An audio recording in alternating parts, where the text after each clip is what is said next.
Hey, I'm Jordan. And I'm Ashley. We're the founders of For the Good, a community created to empower and elevate you to live a purpose-driven life. Our mission is to bring light into our world, and to do so, we have learned that it must start within. We are so glad to have you here with us.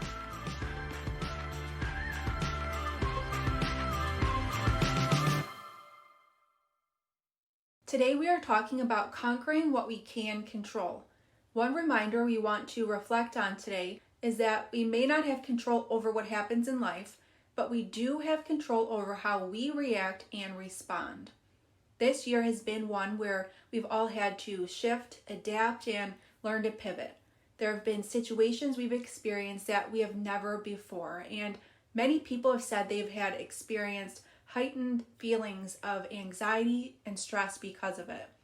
Jordan and I felt it was so important to be able to have this conversation today as a way to empower you to take control of your life in the spaces you can and learn how to let go in those you cannot so you can live in peace. Too many people right now are unhappy because they're focusing more on the circumstances they cannot change or have no control over. And this leads to unnecessary frustration, disappointment, and suffering. In this episode, we are going to be highlighting three main areas on both sides, and we are going to get started on what we can control, starting with your actions, reactions, and mindset. No event or situation comes with mandatory feelings or reactions. We are in complete control of how we decide to react to any situation. So if someone cuts us off in traffic, you don't want it to be something that you carry throughout the day. Really, the reality is that you cannot control what is going on right there. What you can control is how you're going to react to this, how you're going to respond. And in something like in traffic situations, you can see how when there's road rage and when people are chasing each other down the road and they're getting into these horrible accidents, it's because people are not letting these things go and they're holding on to them. They're letting it just take over all of their time and their attention. So what we have to remember is that we are always the ones who are in control of our actions. Now, you can't control the guy that cut you off, but what you can control is how you're going to let that go about your day, and make sure that it has no bearing on the rest of your day. Because way too often, what we find is that we are leaving the road and we're getting to work, and all of a sudden, the first person that says hi to you, you're not ready to say hi back. You're in a bad mood, and you're, well, don't bother me. I have things going on today, or something like that. You're just in a bad place immediately. So what we have to learn is how to let these things go, let the things go that don't serve us, and move forward knowing that we ultimately create not only just that day, but our entire lives. I agree. I think that the key point is to not allow it to hurt and hinder us, because it is important to make a note that it is okay to feel an emotion that makes you feel sad or angry. We don't want to feel like we have to stuff and tuck those feelings away, but it is important to not allow that to impact us throughout the day, because too often people can wake up and say if someone does cut you off in traffic, and a lot of times people will say, well, this is, in their mind, this is the beginning of a bad day. It's already started this way, and that continues throughout the day, and then they go on and impact other people throughout the day, and it just creates a negative ripple effect. So I think it's important to remember that we all are in control of our own selves and the way we react and respond to these different situations, because throughout all of our podcasts, the core focus of what we talk about is our mindset and the power of how we have this ability to control how we react and respond and carry things moving forward. And once we recognize that we are in ultimate control over this, of our thoughts and our feelings, and how we bring that out into the world, we'll be able to step forward into the world with much more joy and peace and gratitude.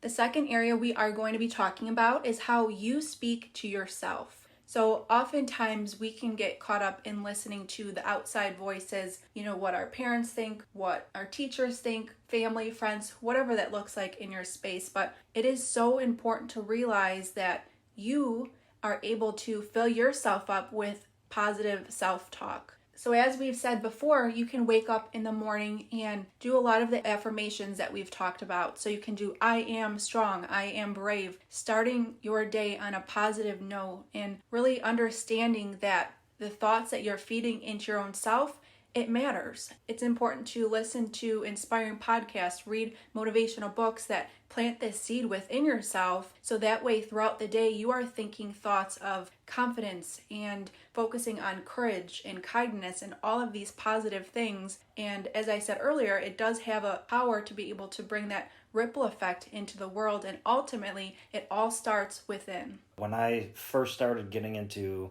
like going to the gym and working out and doing, just all the extracurriculars, the one thing I noticed is when I first started trying to go to a bigger gym that I was very anxious about going. I still wasn't very confident in what I was doing. I didn't know a whole lot about why I was working out a certain way or what certain things to be doing.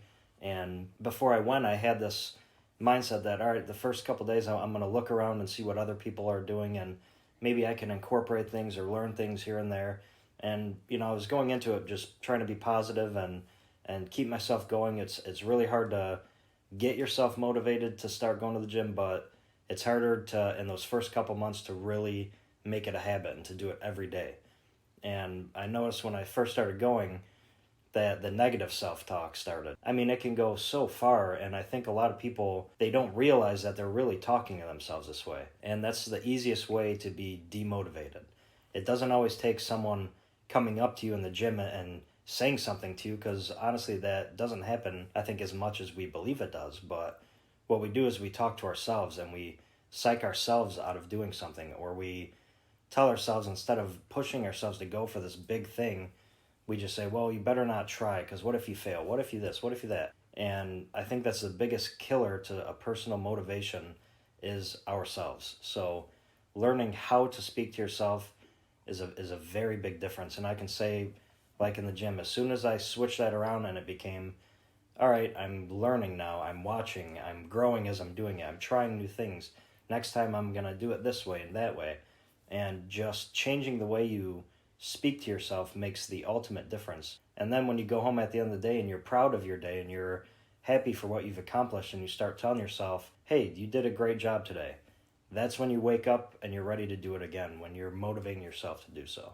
And going into our third area, we are going to be talking about the boundaries you set. So this is something that we do have control over. And I mean, for me, a boundary looks like work-life balance. So I know that once I began my own business in 2016, this is something that I had to learn along the way, because I got caught up in thinking that I had to work all the time.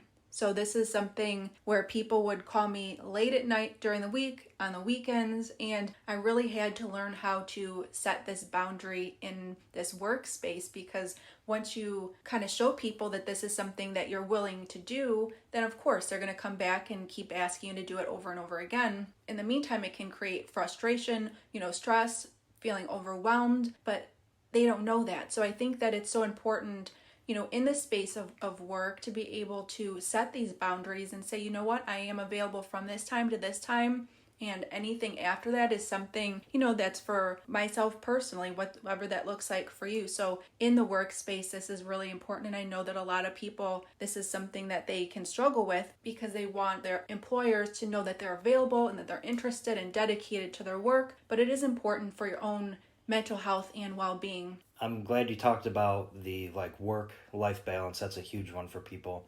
And what I would talk about is also the social aspect of that as well. Mm-hmm.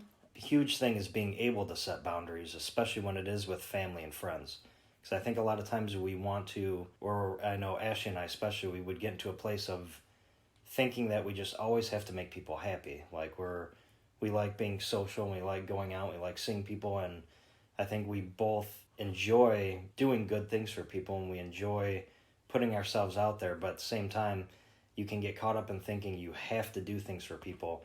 You have to show up to things. You have to go out of your way to do things without always getting that in return. And a big move for us and for me personally was, once we started getting into our own swing of things and we both have our own schedules, you start realizing what you really love spending time on and what you would prefer to do if you get an open day on a weekend or something of that nature. So instead of, getting invited to go out drinking with friends one night, if that's something you don't really care to do, you don't have to do it. Instead of having friends saying, come out and let's go drink, let's go here, let's go to a party. It was, all right, well, instead, we want to go out and explore this weekend. We want to go somewhere new.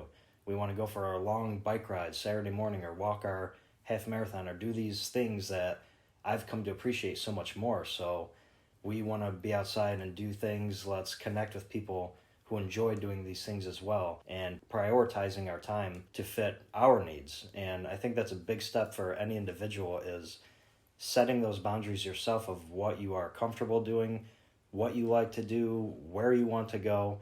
And it's not being selfish to do these things, it's essential. I think any family and friends who see you doing these things, I mean, when it's towards a positive goal and people see you positively working on yourself, that invites them to join your new circle, of being more open and more positive and doing constructive things. And I think it sets a great example as well. Yeah, and I want to add to that it is important in this space of setting boundaries is by saying no. Because I think that a lot of people can get caught up in this, and including myself, saying yes to everything. I mean, for me, I get really excited about a lot of different things. So from like work stuff or volunteering or at church, whatever space that it's in, people will ask me to volunteer or be on a board, whatever it looks like. And I say, yep, I'll do it. Yes, I'll do it. The most important thing is that I'm really excited to do it, so I get myself caught up in doing a lot of different things, but I think it's important to take a step back and think about what your priorities are and what your ultimate mission for doing all of these things, really looks like, and prioritizing which one is more important than others, because there's only so much time in a day, and you want to make sure that you are doing things that getting you closer to your purpose and bringing you the most joy rather than just piling on more and more things. So I think that something, as I said, in the space of you setting your own boundaries, is learning to say no to things that don't necessarily serve you, and making sure that you fill your time up with things that you truly enjoy. And this includes, like I said, saying no to different projects that come up at work if you already are full with your schedule, or just on the weekends if a friend of yours wants to hang out and you'd rather just be at home and read a book and do whatever you want to do, it's okay to say no. So this is something that I remind myself along the way as well. And a couple other ones that we want to add on to this: who you spend your time with, how you take care of your body, and how you treat others. Starting with 3 main areas of what we cannot control, we are going to start with what other people think, say, feel, do. So backtrack a little bit. If you think about all of the things that we just talked about and what we can control, notice that all of those things start and end with you. So as we head into what we cannot control, I mentioned that we cannot control what other people think, say, feel, do. It is very important because people think that they can change somebody else's thoughts, opinions, how they treat them, if they love them. I mean, there's so many different areas that we can really dive into on this one. Yeah, I think especially right now with everything that we've seen going on, regardless of the situation, there seems to be one side and another side to almost everything today. I just feel like in general, people are very split today in our culture. And everyone, it's not that they believe the things they believe. The problem is that they are looking at the other side and they are wanting those people to believe the same thing. What we have to learn is that it should be enough for us to have our beliefs and the things that guide us, our morality, our ways of thinking and doing the things that we do, and the things that guide us and give us a reason to be doing every day. And what we have to do is realize that what the person next to you has to say about it really doesn't mean anything at all. And there comes a great strength in realizing that, because you feel more confident in yourself and you feel more connected with your own self when you deeply believe things and you know the why as to why you think a certain way or why you do things a certain way. And there comes a strength in knowing that you will still do these things even if everyone else around you doesn't agree and doesn't like that you do these things. It doesn't matter at all. So there comes that great strength in realizing that you are the only person that really matters. And as long as these things that you're doing are things that fill you and they serve you and they bring purpose to your life, that's the only thing that matters, and that's what every individual should be looking to do. Yeah, ultimately, we have to understand that, you are the only one who can decide and control your own actions. So why would it be any different for others? Because we get caught up in believing that, we can change these things, and we spend so much time and energy trying to change other people's perspectives. And as Jordan mentioned too, right now, unfortunately, there is a divide on many things that we've been experiencing. And ultimately, this causes more stress, more frustration when we try to hold on to the belief that we can change somebody else's actions and how they're reacting to these things. And I think that, sometimes it can be difficult to understand that we don't have control over that, but it all starts within our own self and what we are able to control. And this does remind me of a prayer. It's the Serenity Prayer, and it says, "God, grant me the serenity to accept the things I cannot change, the courage to change the things I can, and the wisdom to know the difference." So I think that this is a very important prayer to reflect on as we continue to talk about the things that we cannot control, understanding that we are able to, like I said, ultimately be able to control ourselves and learn to be able to let go of all of the things that we cannot, to be able to bring that inner peace into our own self. Heading into our second main point, we are going to be talking about adversity. So right now, we have gone months in a pandemic, and this has been an unusual year for many people. As I've said, we're learning to shift, adapt, and pivot in ways that we've never experienced before.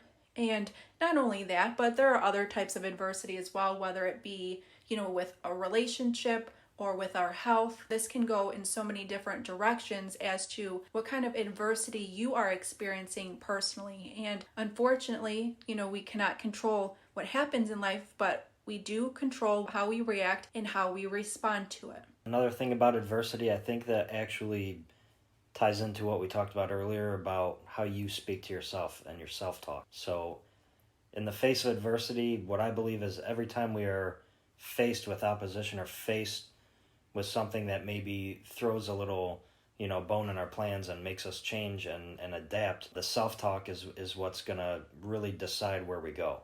So as something happens to you that is out of your control, you're given that opportunity to make a choice.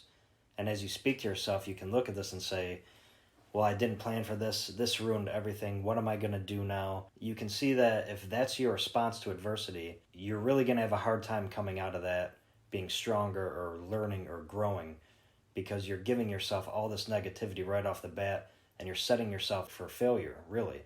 So the way to respond is in the face of adversity, training your mind to see opportunity, or training to see that if this certain job that you were hoping for didn't come your way, it doesn't mean that you failed and this will never happen again. It's, okay, that was not meant for me right now. Maybe it'll be later on in life. Maybe I'm meant to do something completely different. But what I'm going to do, I'm going to just sit back, relax for a minute, rethink everything going on, and then I'm going to get up and I'm going to go at it again tomorrow. And in doing that, now you're training your mind to see opportunity. And you're believing that there's something else that's meant for you, something greater. And what we talk about is this is what creates your life, is that self-talk and that belief, and that really in realizing that we all have the ability to create our lives. That's the greatest power I think that we as individuals can experience on this earth. So in the face of adversity, I would say the biggest thing to control is self-talk and learning how to train your mind to see opportunity instead of failure. Our third area we are going to talk about is the past. So the past is forever behind us, and there is no way we can get it back. Getting stuck in the past is one of the main causes of regret that people feel. And it is important to be able to avoid getting caught up in living in a moment you have no control over. Because all of us, we've made mistakes in the past where we wish we could go back and change that, but that's something that we are unable to go back to. So we have to make sure that we make the most of the present moment that we are in.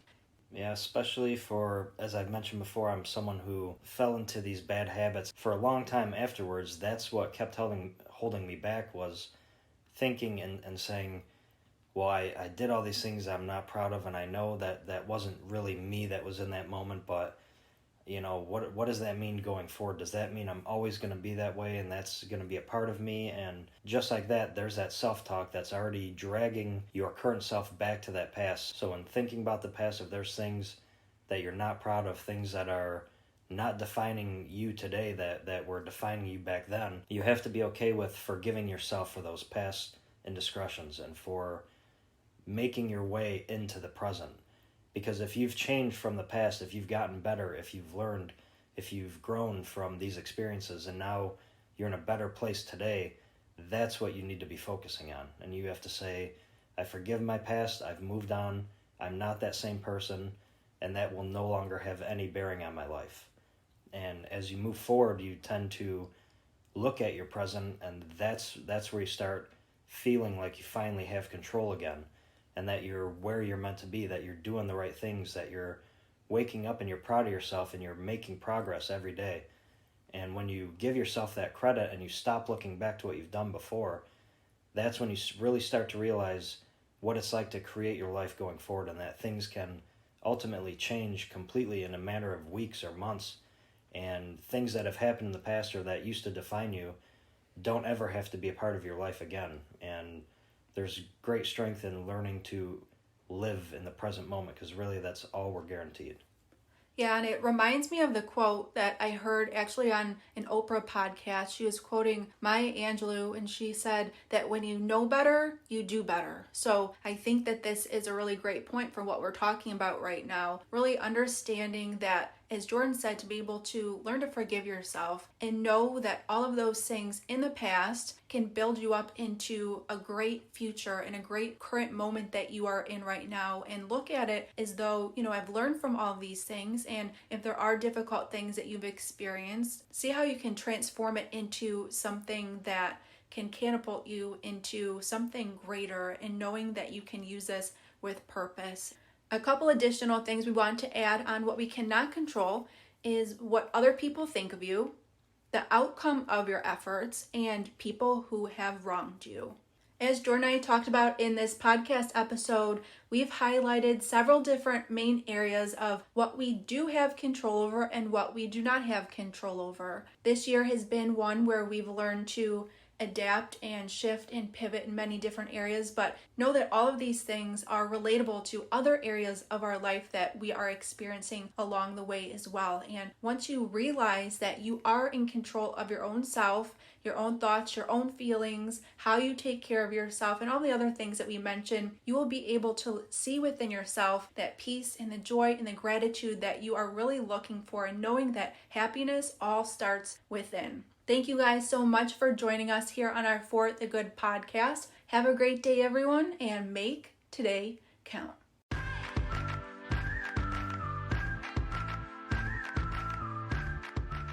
Thanks for joining us at the For the Good podcast. We would love to connect with you. Join us on Facebook and Instagram at For the Good Official, and our blog at forthegood.com. And be sure to subscribe to our podcast so you never miss an episode. Remember, a positive mindset is the beginning of true happiness, not just for the good of the individual, but for the good of the world.